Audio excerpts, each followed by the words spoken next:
오늘 우리가 잘 알다시피 추수감사주일 예배로 함께 드리고 있습니다. 추수감사주일은 영국의 국교도들에 의해서 박해를 받던 총교도들이 1620년에 메이플라워라고 하는 배를 타고 현재 미국이라고 하는 한 대륙에 정착하게 됐던 그 스토리를 통해서 탄생된 절기가 추수감사주일입니다. 1620년에 출발한 이 배는요, 1621년에 도착해서 그곳에서 드디어 땅을 정착하고 그래서 열심히 농사를 지어서 많은 어려움이 있었고 많은 사상자가 있었지만 첫 해에 하나님 감사합니다. 감사한 마음으로 드렸던 그 날이 추수감사주일의 첫날이었습니다. 그리고 오늘날 이 시간까지 우리는 추수감사주일로 매일매일 오늘 이날을 지키고 있습니다. 여러분 2022년 한 해를 한번 돌아보십시오. 추수감사주일날 우리는 2022년 동안 하나님께서 우리를 어떻게 인도하셨는지 여러 감사의 제목들을 돌아보고 그것에 대해서 하나님께 마땅히 감사드린 날이 오늘입니다. 여러분 이렇게 한번 생각해 봅시다. 2022년 한 해 동안 많은 감사의 제목이 있지만 가장 감사했던 그러한 시간은 어떤 시간이었습니까? 가장 감사한 그 제목은 무엇입니까? 그것에 대해서 시간 풍성하게 감사했으면 좋겠습니다. 그리고 우리의 삶에 하나님께서 베푸신 많은 은총들에 대해서 우리가 마음껏 감사하는 그런 시간이 되었으면 좋겠습니다. 그래서 구체적으로 생각해보고 구체적으로 감사하는 시간이 되었으면 좋겠습니다. 하지만 저는 오늘 이렇게 구체적인 감사에 대한 내용이라기보다는 조금은 다른 좀 접근을 통해서 오늘 감사에 대해서 생각해보기 원합니다. 여러분 2022년에 감사에 대해서 생각해볼 때 그리고 오늘 이 자리에서 주님께 감사로 예배드릴 때에 혹시 저와 여러분 안에 감사하기 힘든 이유가 있지는 않습니까? 하나님 앞에 마음껏 감사하고 싶은데 그 감사하기가 힘든 내 마음에 걸리적거리는 이유가 혹시 있지는 않습니까? 혹시 한 해 동안 경험했던 큰 어려움 때문에 아픔 때문에 어떤 상처 때문에 오늘 이 시간 예배를 드리러 나왔지만 이 예배를 드리는 우리의 마음에 온전한 감사라기보다는 좀 억지로 드리는 감사의 그런 마음으로 우리 가운데 있지는 않을지 한번 돌아봤으면 좋겠습니다. 여러분 오늘 말씀을 보면요, 바로 사도 바울이라고 하는 한 사람이 바로 그런 어려움 가운데 처해 있습니다. 큰 상처를 경험하고 있습니다. 왜냐하면요, 오늘 이 본문이 고린도전서라고 하는 본문이지 않습니까? 고린도전서라는 것은 고린도 교회를 향한 사도 바울의 편지입니다. 그런데 이 고린도 교회가 사도 바울에 의해서 개척된 교회였습니다. 얼마나 헌신하고 사랑의 눈물을 뿌리면서 세운 교회였을까? 우리가 상상도 할 수 없을 것입니다. 그런데 사도 바울이 수년이 지나서 현재 고린도 전서를 쓰고 있는 이 상태의 마음은요, 아픔입니다. 상처이고 눈물입니다. 왜냐하면 이 고린도 교회에 많은 문제와 어려움들이 있기 때문입니다. 먼저는 이 고린도 교회에 이단들이 침투해서 이단으로 인한 많은 혼란을 겪고 있습니다. 또한 다툼과 분열이 일어났고요, 성적인 타락이라고 하는 심각한 문제가 있었습니다. 심지어 은사에 대한 잘못된 이해를 통해서 막 이상한 은사의 이해들로 사람들이 서로 교만해져 있고 영적으로 우월감 가운데 서로를 무시하고 있는, 그야말로 교회가 너무도 어려운 상황 가운데 있는 것이 오늘 사도 바울이 현재 처해 있는 현실입니다. 여러분 그런데요, 사도 바울에게 가장 큰 상처가 되는 것은 무엇인지 아십니까? 고린도 교회를 누가 세웠다고요? 사도 바울이 세웠다고요. 그런데 고린도 교회에 어떤 소문이 있냐면요, 사도 바울은 거짓 사도야. 그 사람은 가짜야. 그 사람은 이단이야. 그 사람은 믿을 수 없어. 그러한 소문이 퍼지고 퍼져서 이 고린도 교회를 굉장히 어지럽히고 있습니다. 그런 소문이 들려와서 사도 바울에 대해서 여러 의심에 대한 이야기들이 사도 바울의 마음에 와닿아 있습니다. 그의 마음이 어떠했을까요? 그의 마음의 상처가 얼마나 깊었을까요? 그런 상황 가운데서 사도 바울은 이렇게 먼저 고백합니다. 9절입니다. 나는 사도 중에 가장 작은 자라. 나는 하나님의 교회를 박해하였으므로 사도라 칭함받기를 감당하지 못할 자니라. 이것이 먼저 사도 바울의 첫 번째 반응입니다. 나에 대한 사도에 대한 의심과 거짓 사도라는 소문이 있는데 사실 그 소문이 완전히 틀린 말은 아닙니다. 왜냐? 나는 아무리 돌아봐도 사도라 불릴 자격이 없는 사람이기 때문입니다. 나는 아시지 않습니까? 내 과거를 아시지 않습니까? 내 과거는 어떻습니까? 나는 하나님의 교회를 박해했던 자입니다. 누구보다 앞서서 성도들을 잡아 감옥에 가두었고 성도들 많은 그리스도인들을 사람들 앞에 세워서 돌로 사형을 집행했던 바로 그 주범이 나입니다. 겸손하게 사도 바울은 먼저 자신이 어떠한 사람인지를 겸손히 고백합니다. 그리고 이어서 10절에 이렇게 말합니다. 그러나 내가 나된 것은 하나님의 은혜로 된 것이니 내게 주신 그의 은혜가 헛되지 아니하여 내가 모든 사도보다 더 많이 수고하였으나 내가 한 것이 아니요 오직 나와 함께 하신 하나님의 은혜로다. 할렐루야. 할렐루야. 이것이 사도 바울의 진심입니다. 사도 바울은요, 지금 자신에게 주어진 모든 것이 내가 자격이 있기 때문에 주어진 것이 아니라고 얘기합니다. 내가 사도가 된 것은 아무리 돌아봐도 나는 조금도 자격이 없습니다. 여러분이 말하는 건 틀리지 않습니다. 저는 그런 부족함이 있고 과거에 흑역사가 있고 여러분이 신뢰할 수 없는 그런 부족함도 있습니다. 그런데 지금 내가 여러분 앞에 사도로 세워져서 고린도 교회를 개척하고 여전히 여러분을 사랑해서 이 편지를 쓰는 그 유일한 근거는 하나님이 나를 은혜로 세우셨기 때문입니다. 라는 것이죠. 그래서 여러분 10절만 보시면요, 10절에서만 은혜라고 하는 단어를 3번이나 등장시킵니다. 하나님의 은혜로 된 것입니다.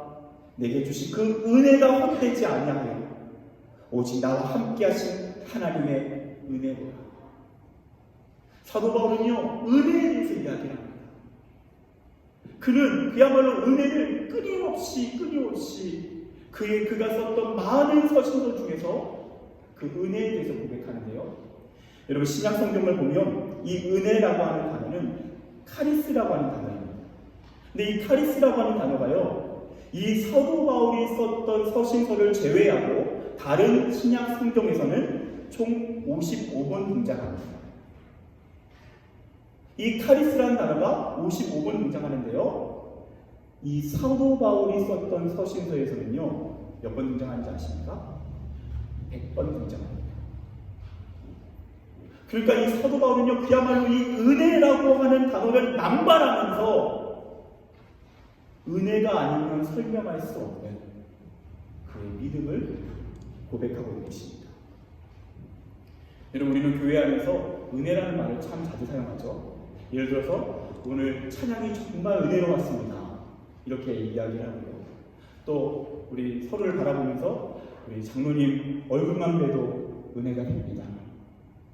아유 우리 권사님, 우리 집사님 이렇게 섬겨주셔서 얼마나 우리가 은혜가 충만해지는지 모릅니다. 이런 은혜라는 말을 참 많이 쓰지 않습니까? 그런데 그 은혜가 참 추상적으로 많이 사용되어지는데요. 은혜가 어떤 뜻일까요? 우리가 그렇게 자주 사용하는 카리스, 은혜라는 이 단어는 어떤 의미를 담고 있을까요? 먼저 이 단어는 하나님께서 허락하신 선물을 의미합니다. 이게 중요합니다. 선물. 하나님께서 우리에게 주신 선물. 그래서 하나님께서 값없는 사랑으로 베풀어 주신 모든 것이 이 카리스라고 하는 단어로 설명됩니다. 여기서 중요한 것 선물이라고 하는 단어라고 말씀드렸는데요. 이 선물과 대조되는 단어는 상품입니다. 상품은 뭐죠? 값을 지불하고 구입하는 겁니다. 반대로 선물은 무엇입니까? 거저 주시는 겁니다. 하나님께서 우리에게 그냥 주시는 것, 그것이 은혜이고 선물입니다.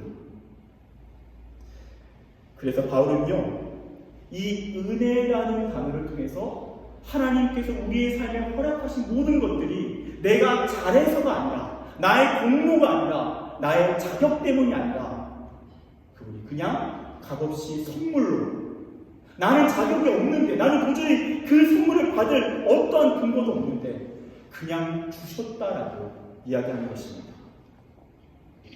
그리고 여러분, 사도 바울은 이 은혜라는 단어를 사용할 때 특별히 이 은혜를 그냥 사용하지 않고 가장 많은 경우에 연결시키는 상황들이 있습니다. 그것은 하나님께서 우리를 구원하셨다라는 사실을 증거할 때에 이 은혜라고 하는 단어를 자주 언급합니다.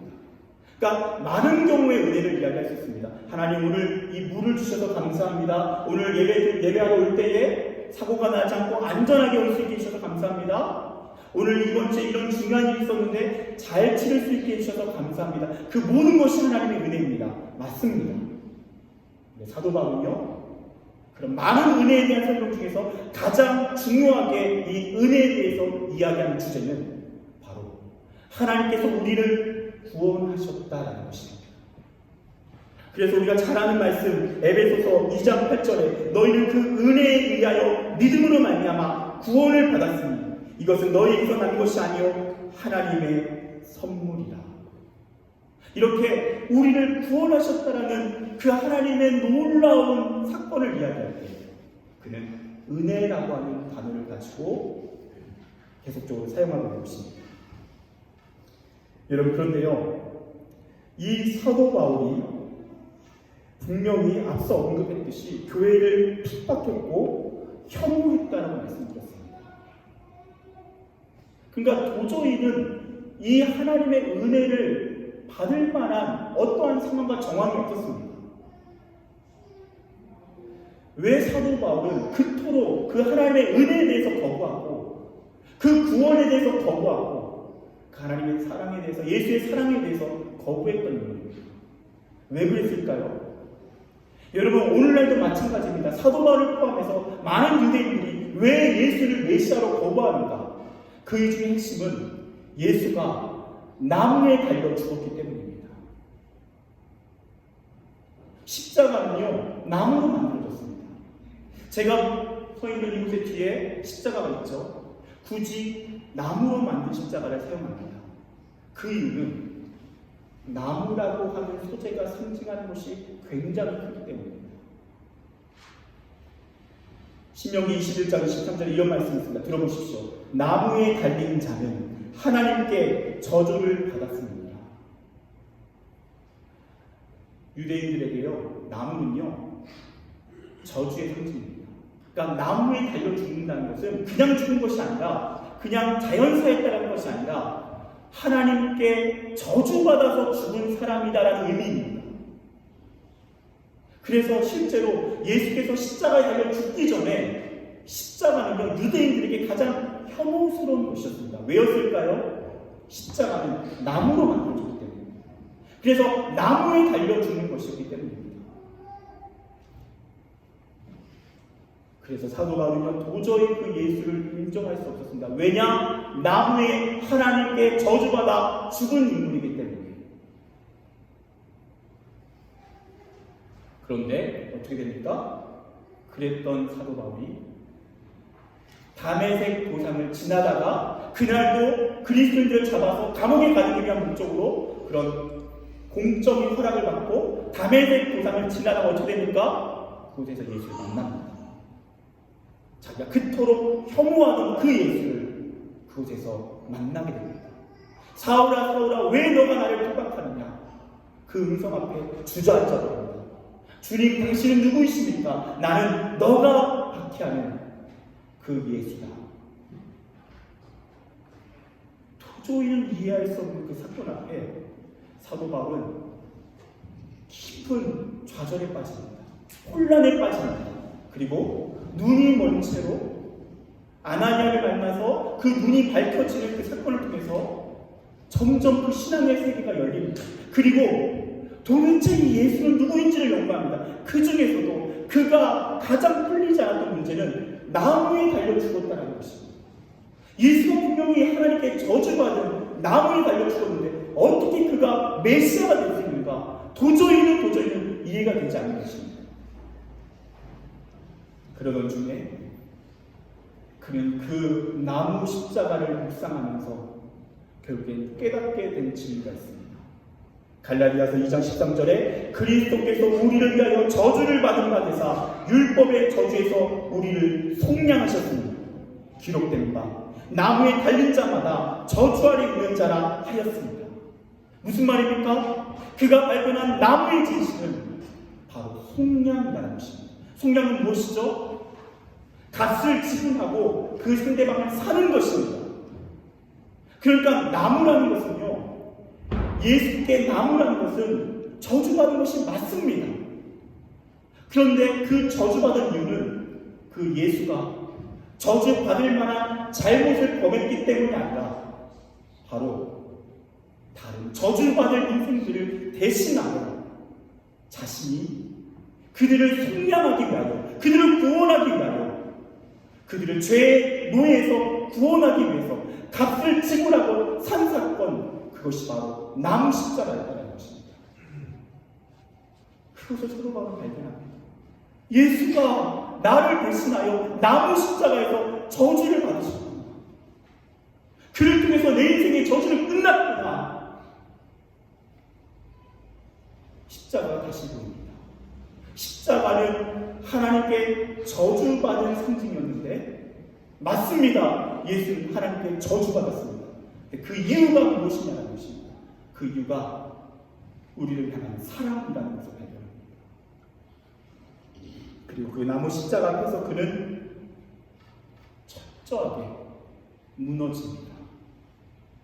그 예수의 사랑 앞에서 그는 도저히 부인할 수 없는 하나님의 사랑, 그 예수 그리스도의 사랑을 발견합니다. 그리고 그는 깨닫습니다. 값없이 주어진 하나님의 은혜를 깨닫습니다. 여러분, 저도 마찬가지입니다. 저는 모태신앙으로 자랐고 어렸을 때 기형아를 가지고 태어난 작은 장애를 가진 사람이었지만 하나님의 기적적으로 저를 치유하신 사건이 있었습니다. 그래서 저는 신앙이 전혀 어렵지 않았습니다. 하나님이 믿어졌습니다. 근데 중요한 것은 이 예수 십자가에 대해서 믿을 때에 분명히 믿어졌습니다. 그런데 머리로만 믿어졌다는 것입니다.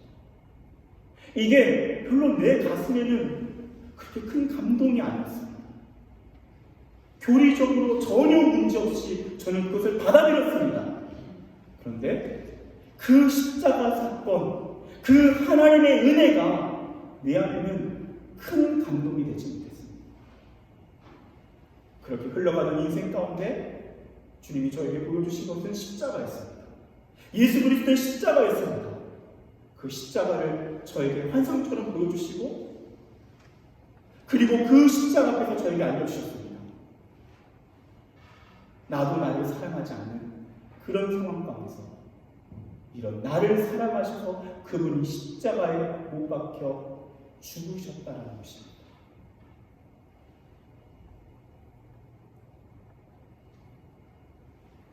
그것이 사도 바울에게는 가장 큰 은혜였습니다. 많은 것이 은혜입니다. 인생이 잘 풀리는 것, 막막했던 길이 열리는 것, 우리의 자녀가 잘 되는 것, 건강한 것 다 복입니다. 하나님의 은혜입니다. 마땅히 감사해야 합니다. 그런데 여러분, 우리가 기억해야 될 것은요, 가장 큰 은혜가 무엇이냐는 것입니다. 가장 큰 감사가 무엇이냐는 것입니다. 그것은 예수 그리스도의 십자가인 줄 믿습니다. 하나님의 구원인 줄 믿습니다. 그것이 우리에게 주어진 가장 가장 큰 감사입니다. 여러분, 그래서 실제로 이 카리스라고 하는, 은혜라고 하는 단어가요, 여러 단어들을 파생합니다. 대표적으로 카리스마를 많이 들어오셨죠? 저 사람은 카리스마가 있네요. 그 어원이 이 카리스입니다. 그리고 이 카리스라는 단어에서 파생된 또 하나 중요한 단어가 유카리스테오라는 단어입니다. 이 단어의 뜻은 감사입니다. 그렇기 때문에 하나님의 은혜가 우리 안에 가득하게 되면 그것이 자연스럽게 감사가 되는 것입니다. 그런데 그 가장 큰 감사가 되는 시작점은 뭐라고요? 바로 카리스. 우리를 구원하신, 우리를 그 십자가의 영원한 사랑으로 구원하신 그 하나님의 사랑인 줄 믿습니다. 이것이 가장 큰 은혜입니다. 제가 존경하는 지금은 고인이 되신 오카는 목사님이라고 하는 목사님이 있습니다. 잘 아시는 분이 있으실 거라고 생각됩니다. 사랑의 교회를 개척하시고 가장 어떻게 보면 많은 사람들에게 귀감이 되는 목회를 하셨다는 목사님이 은퇴를 얼마 앞두지 않은 상황 가운데서 목회와 신앙이라고 하는 그러한 매거진에 대담을 나누십니다. 거기서 진행자가 묻습니다. 목사님, 지금까지 수십 년 동안 그렇게 목회를 해오셨는데 목사님에게 가장 큰 감사의 제목은 무엇입니까? 그러자 오카는 목사님이 바로 대답하셨습니다. 그것은 나 같은 죄인을 구원하기 위해 십자가에 못 박혀 죽으신 그 하나님의 은혜입니다. 사회자가 깜짝 놀랐다고 합니다. 당연히 이렇게 수만 명이 모이는 거대한 대형교회를 믿고 그렇게 목회적으로 성공하고 많은 열매를 맺고 자신을 통해서 영향력을 흘러가고 그것으로 인해서 감사할 줄 알았는데 이분이 대답하신 고백은 하나님이 나 같은 죄인을 구원하셔서 그 십자가의 사랑으로 영원한 생명을 주신 것, 그것이 나에게 가장 큰 은혜입니다. 사랑하는 여러분, 오늘 우리는 추수감사주일을 맞이했습니다. 우리에게 다양한 감사의 제목이 있습니다. 다양한 하나님 주신 은혜가 있습니다. 그것에 대해서 마음껏 하나님 앞에 감사합시다. 여러분, 한 가지 기억해야 될 것 있습니다. 많은 감사의 제목이 있지만 우리에게 가장 소중한 감사가 무엇일까요? 그것은 나 같은 죄인 살리신, 나무 십자가에 자신의 모든 것을 바쳐가며 사랑하신 그 하나님의 은혜인 줄 믿습니다. 이것보다 더 큰 것은 없습니다. 이것보다 더 중요한 것은 없습니다. 그래서 우리 인생 가운데 때로는 어떤 한 해를 돌아볼 때에 도저히 감사할 제목을 찾기가 힘들 때가 있습니다. 그 안에는 우리에게 너무나도 아픔과 상처와 상실감을 준 해도 있을 수 있습니다. 그렇지만 그리스도인들은 어떤 사람입니까? 상황과 환경을 초월하여 변함없는 감사를 드릴 수 있는 존재들입니다. 왜입니까? 우리에게는요 가장 큰 감사의 이유가 있기 때문입니다. 변함없는 감사의 이유가 있기 때문입니다. 그래서 사도 바울이 이렇게 고백합니다. 내가 확신하노니 사망이나 생명이나 천사들이나 권세자들이나 현재일이나 장래일이나 능력이나 높음이나 기쁨이나 다른 어떤 피조물이라도 우리를 우리 주 그리스도 예수 안에 있는 하나님의 사랑에서 끊을 수 없으리라. 할렐루야. 우리는 하나님의 사랑에서 끊을 수 없는 사람들입니다. 아무리 우리 인생 가운데 어려움과 고난과 실패가 있을지라도 우리는 넉넉히 이길 수 있습니다. 왜냐? 우리 안에는 변함없는 은혜가 있기 때문에. 그 은혜가 무엇입니까? 하나님의 십자가의 사랑입니다. 여러분, 이 시간 다시 한번 생각해 봅시다. 여러분, 저부터 다시 한번 생각해 봐야겠죠. 나중에 우리 교회가 더 부흥하고 우리 자녀가 잘 되고 그것도 감사합니다. 하지만 그렇지 않아도 감사할 수 있는 것, 그 이유는 변함없는 가장 큰 감사. 예수가 나 같은 죄인을 위하여 십자가에 자신의 모든 것을 내어줄 만큼 나를 사랑하셨다. 여러분, 그 은혜보다 더 큰 것은 없습니다. 여러분, 예를 들어 생각해 보십시오. 여러분의 삶 가운데 엄청난 선물을 받았다고 생각해 봅시다. 예를 들어서 세상에서 가장 값진 다이아몬드 세트를 여러분이 선물을 받았습니다.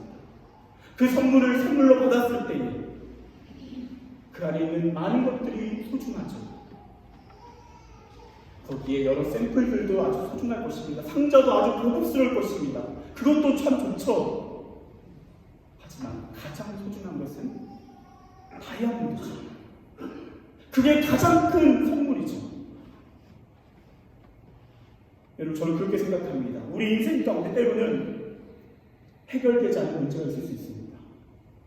평생 우리는 그 어려움과 상처를 끌어안고 살아가야 될 수도 있습니다. 그래도 괜찮은 이유, 그 이유는 우리 인생에 어떤 것과도 비교할 수 없는 가장 큰 은혜, 그 감사가 변함없이 끊임없이 흐르고 있기 때문입니다. 할렐루야! 할렐루야! 여러분이 진정한 그리스도인이십니까? 그렇다면 오늘 이 말씀에 아멘으로 응답하게 될 줄 믿습니다. 저는 시간 또 여러분과 함께 볼 영상을 준비했습니다. 이 영상은 은혜라고 하는 찬양에 대한 뮤직비디오입니다. 이 영상이 우리에게 크게 설명하는 바가 있습니다. 여러 가지들이 은혜입니다. 당연한 것이 아무것도 없습니다. 그리고 그 은혜 중에서 가장 소중한 은혜가 등장합니다. 이 영상을 통해서 하나님의 은혜에 대해서, 오늘 들은 말씀에 대해서 묵상하는 그런 시간 갖겠습니다. 함께 봅시다.